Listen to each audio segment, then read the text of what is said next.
Benvinguts una setmana més a Medi Ambient. Avui visitarem Benillup, un poble de la comarca del Comtat. Allí descobrirem el perill que suposa viure sobre un territori que es mou perquè el barranc de Caraita busca el riu Serpis quan plou per a vessar les seues aigües.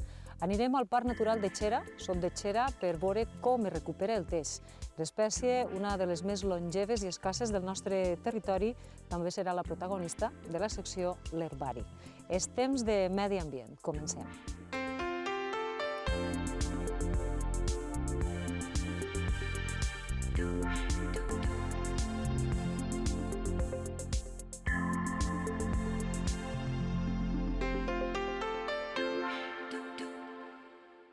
Benillup és un poble que només ix a les notícies quan plou i el seu sòl es mou, i no és perquè es produïsquen terratrèmols, sinó perquè està situat sobre un territori margós que quan plou es desfà en forma d'esllavissades i solsides. El fenomen geològic és natural i afecta tota la foia d'Alcoi i el Comtat.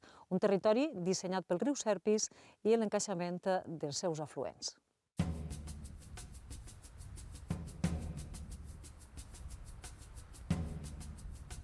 Benillup és un poble de la comarca del Comtat. Se situa a les faldes de la Serra d'Almudaina, una muntanya calcària elevada sobre la vall de Travadell. Al voltant del poble oneja una mar aterrassada de camps de cultiu de secà, principalment oliveres. La calma aparent del paisatge es trenca en acostar-se al poble. Benillup està a les portes de la catàstrofe pel trencament causat pel barranc de Caraita. Té la capçalera al vessant sud de la Serra d'Almudaina i en la seva missió de vessar les aigües, al llit mare, el Serpis, talla un terreny margós que es comporta com un fluid quan es banya impulsat pels forts pendents. El desnivell que ha marcat aquest encaixament del riu o dels afluents del riu Serpis de vegades arriba al centenar de metres. I això és un desnivell important, tenint en compte que tot el material que travessa aquest desnivell són margues i se fa en una distància prou curta, de tal manera que les pendents que predominen al voltant dels rius o dels afluents d'aixòs rius són molt brusques, molt exagerades, i aquest és, diguem, un dels factors claus per entendre el problema bàsic del poble que és Benillup, que són les esllavissades, les solsides.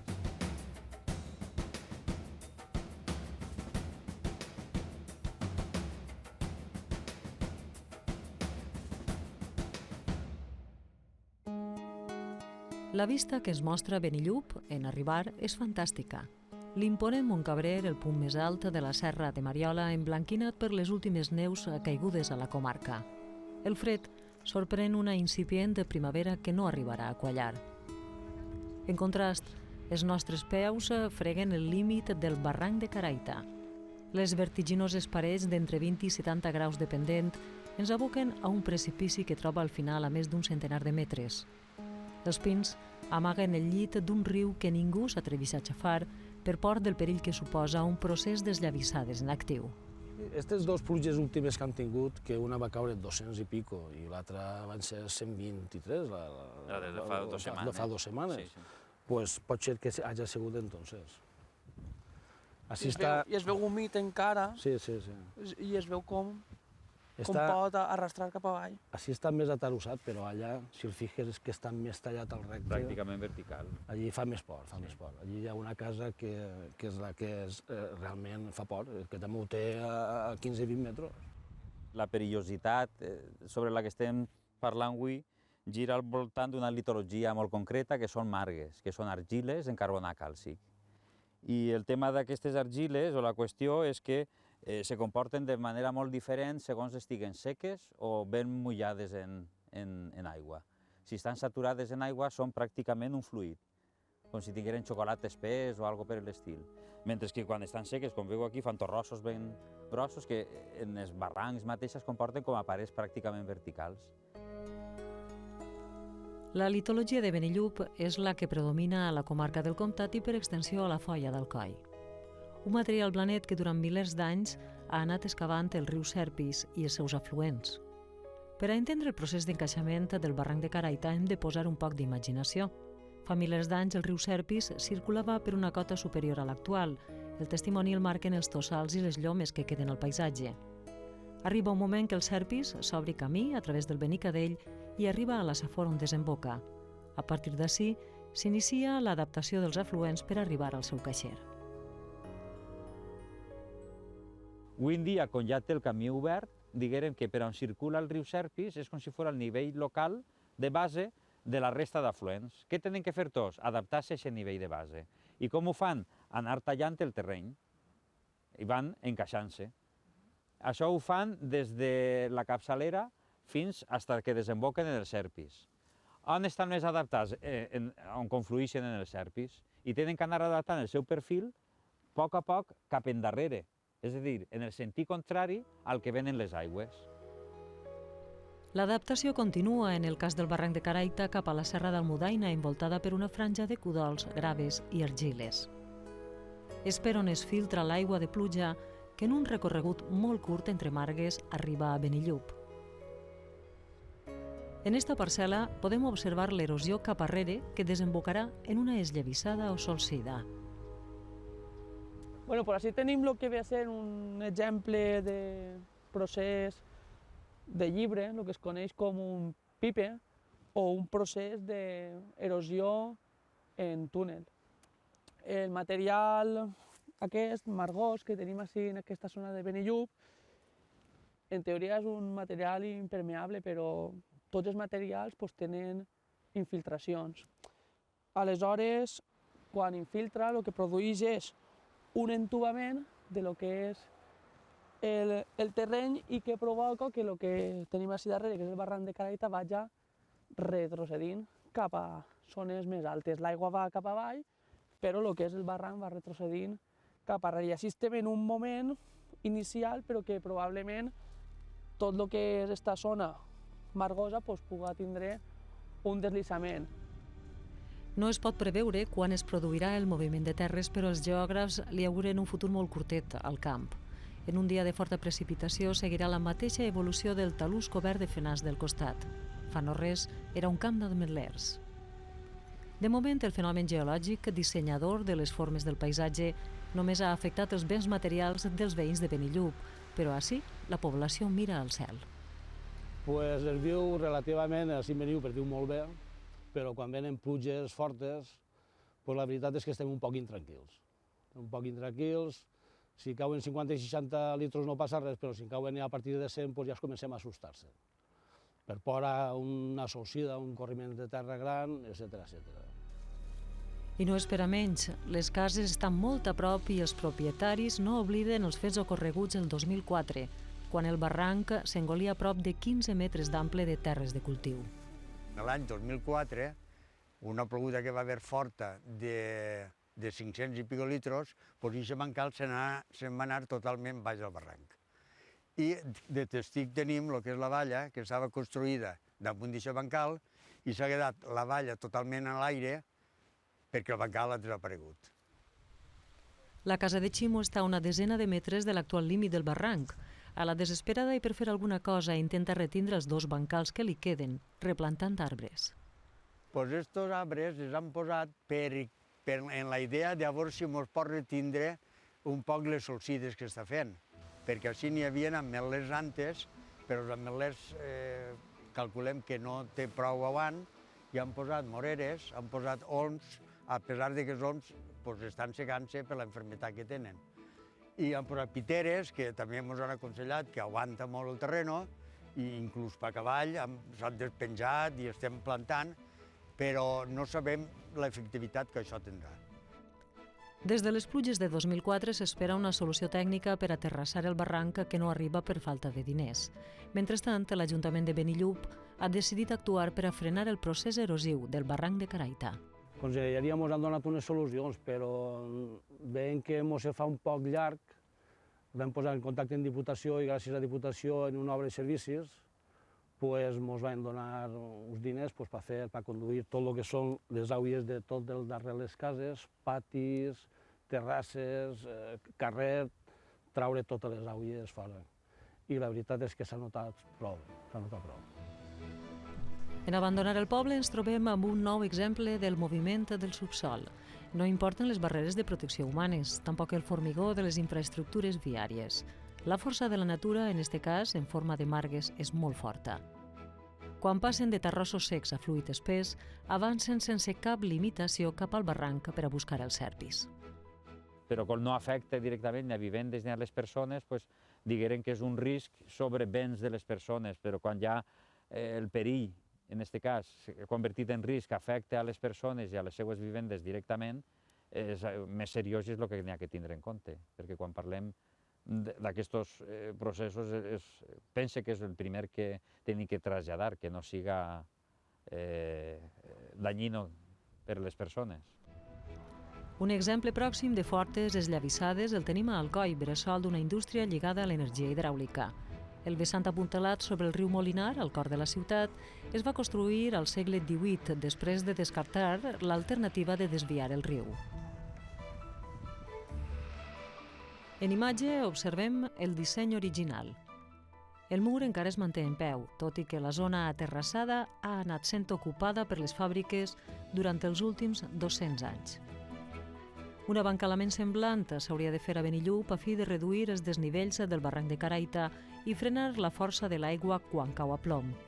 Una obra d'envergadura per a la qual de moment no hi ha pressupost.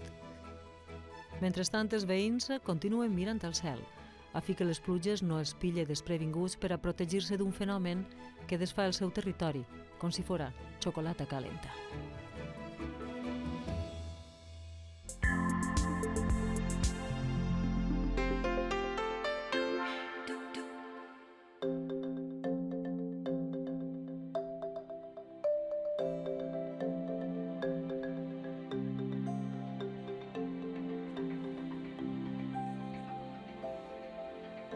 Hem vingut a les serralades centrals de la província de València per parlar d'un dels arbres més interessants del territori valencià. Es tracta del teix, dit en llatí Taxus baccata. Taxus significa ordenat i el nom fa referència a les fulles, que estan perfectament alineades. Són linears i tenen un to d'un color verd molt fosc que dona tot un aspecte una mica màgic i misteriós a l'arbre, en el qual sempre s'ha reflectit aquesta característica dins de tota la mitologia valenciana.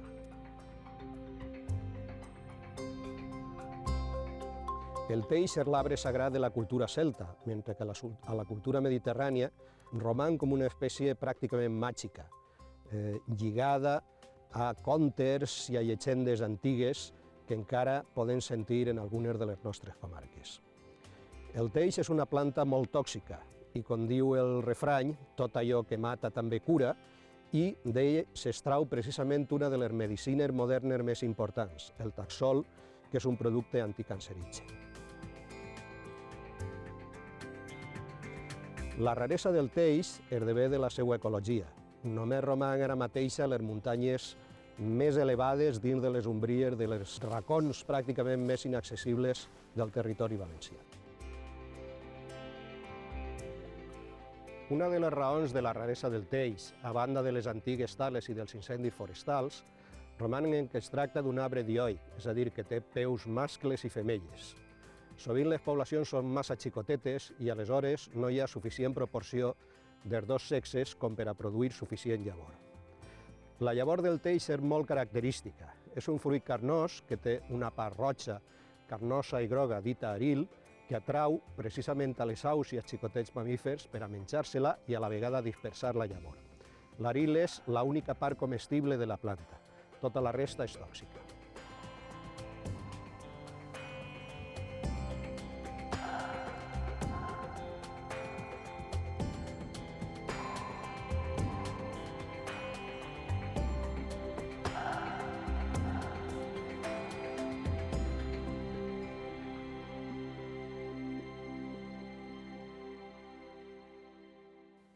El teix és un arbre mil·lenari, escàs i en clara regressió sobretot a Alacant i València.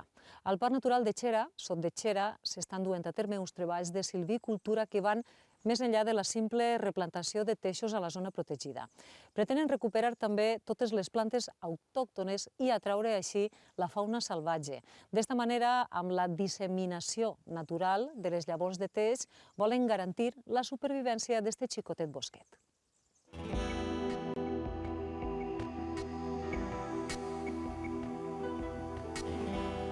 El teix és un arbre que pot fer uns 20 metres d'altura i és considerat com un dels arbres més longeus d'Europa. Pot arribar fins als 4.000 anys de vida. Al Parc Natural de Xera-Sodechera podem trobar teixos. Són els que queden després de diversos incendis que ha patit la zona. El teix es conserva en algunes zones del parc, sobretot les de més ombria. El teix necessita altura, fred, molta humitat i ombria, per això creix a la part nord dels talls a recer del sol. És el cas de la Fuente de la Puerca i el Pic Roper, dos de les últimes poblacions de teix que queden a la província de València. Des de l'any 2002 es fan diversos treballs per a la reintroducció d'este arbre en clara recessió.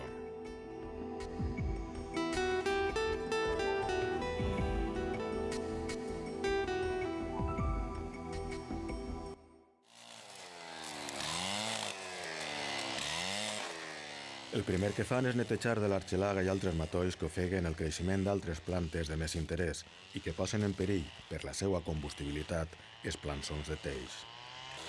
Les brigades de biodiversitat de la Conselleria de Medi Ambient, juntament amb el CIEF, el Centre per a la Investigació i Experimentació Forestal de la Comunitat Valenciana, duen a terme un programa de reintroducció del teix al Parc Natural de Xera-Sodechera.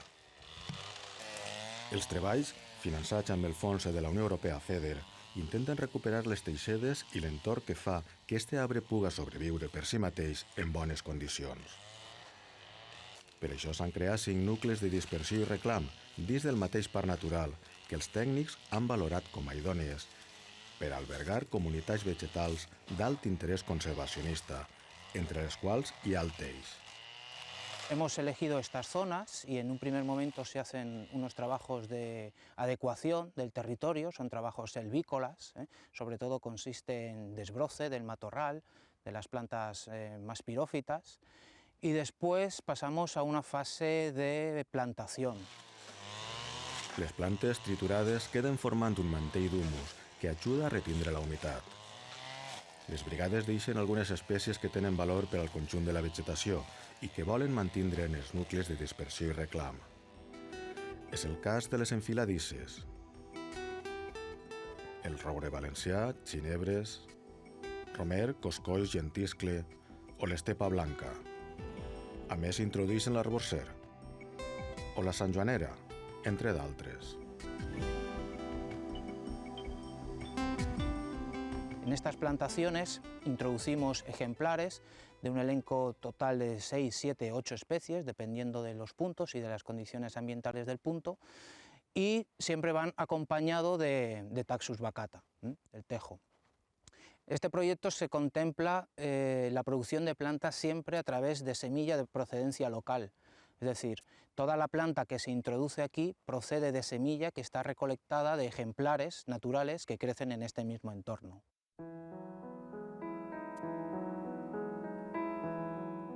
El teix és un arbre que creix molt lentament.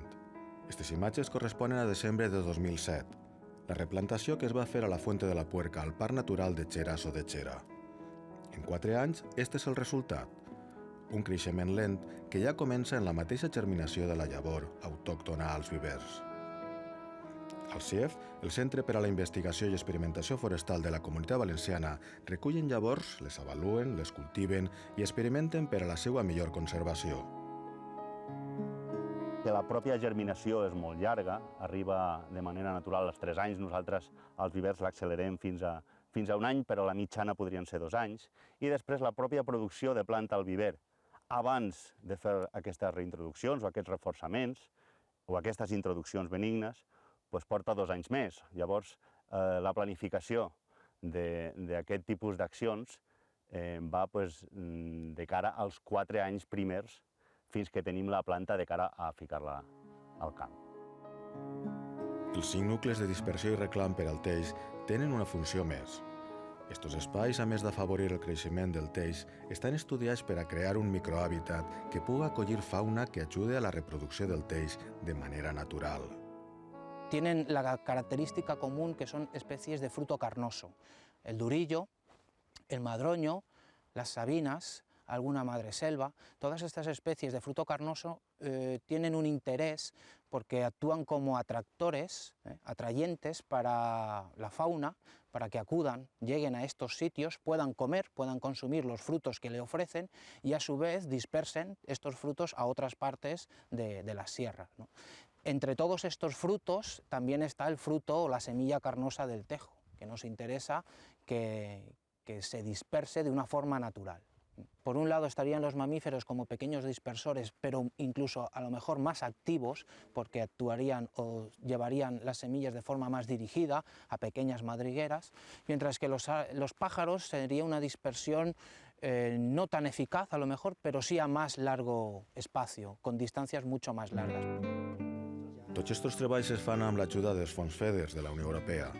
Amb aquests fons es continua el treball que es va iniciar al final dels anys 90 amb recursos del programa LIFE i s'intenta detindre la recessió del teix i el seu hàbitat. De fet, les teixedes de la província de València són unes de les més amenaçades del món.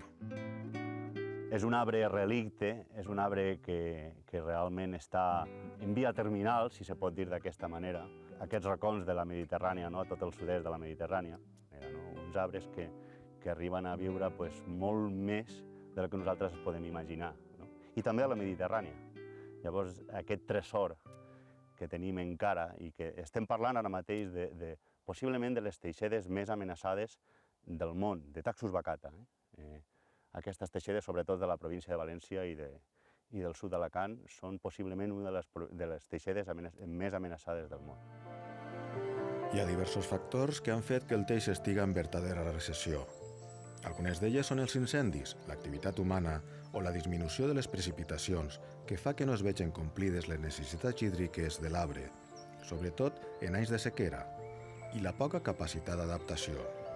Que és un arbre primitiu, és un arbre dioic, que possiblement no s'ha adaptat de la mateixa manera que uns altres arbres més moderns a noves èpoques, no? Per altra banda, també ha sigut un arbre perseguit per la seva fusta valuosa, per fer arcs, també per fer ebenisteria. Ha sigut també perseguit pels pastors, perquè n'hi ha una part d'aquest ramat que podia morir si es menjava unes parts d'aquest arbre verinós. Esta zona ha patit diversos incendis que han delmat tota la població d'espècies autòctones. Per això la importància d'estos treballs, que són fonamentals per a mantindre-les i assegurar-ne el futur. La colaboración entre diferentes entidades es fundamental para que el proyecto tenga un éxito, tanto un éxito biológico, por así decir, que las plantas puedan crecer, como un éxito del proyecto, que toda la coordinación esté bien y sobre todo que todo el presupuesto esté justificado, ¿no? El nucli és importantíssim, és una zona que en el seu moment, per desgràcia, es va cremar, varen quedar uns pocs exemplars, alrededor de 20, i a partir d'ahir s'han fet diverses repoblacions. Estem prioritzant en aquestes plantes autòctones, altres com també el roble, però sobretot el teix és una planta interessant, fonamental. Aquestes teixedes representen el paradigma d'aquests éssers vius que poden viure durant molt més que les pròpies nostres civilitzacions. Llavors, l'entendre que la pròpia conservació d'aquests arbres pot representar també l'equilibri que estem buscant l'ésser humà amb el món que l'està envoltant. Recuperar el teix en aquestes zones i el seu entorn és un treball que es fa gràcies a la participació de diverses institucions i organismes.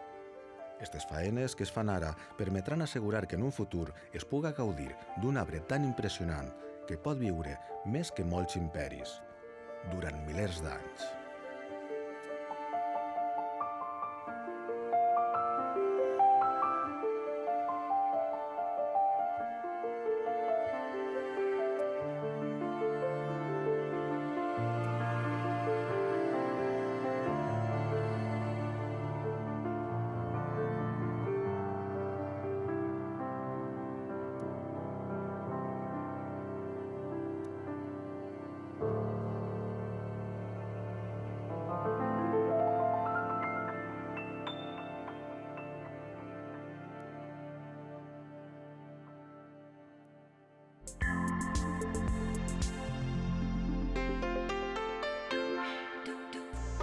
Abordem el repàs de l'actualitat amb l'hivern més sec dels últims 70 anys a Espanya, segons l'Agència Estatal de Meteorologia.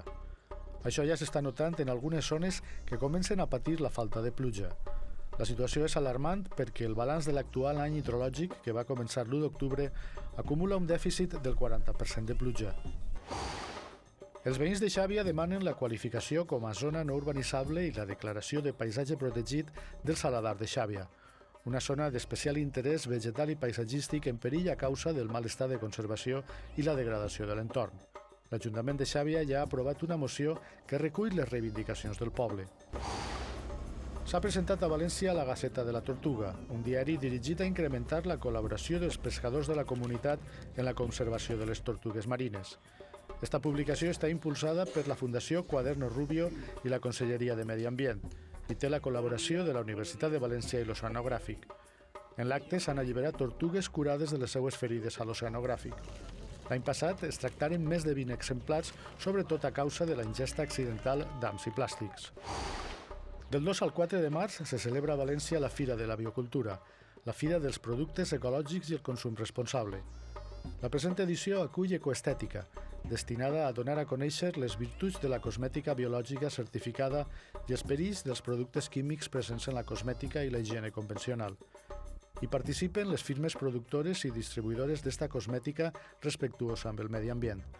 A la fira tindrà lloc el Festival Ecològic de la Infància Mama Terra, destinat als més joves. Avui començàvem a Benillup, un poble de la comarca del Comtat que, com hem vist, viu pendent de l'adaptació del barranc de Caraita respecte al nivell base que forma el Serpis. Avui volem acabar amb imatges d'este riu que naix als peus de la Font Roja i desemboca a la comarca de la Safor. Un llarg i complicat camí que va dissenyant a poquet les formes d'una part del nostre territori. Per la nostra part, ja res més. Gràcies per la seva atenció i fins la pròxima setmana. Els esperem.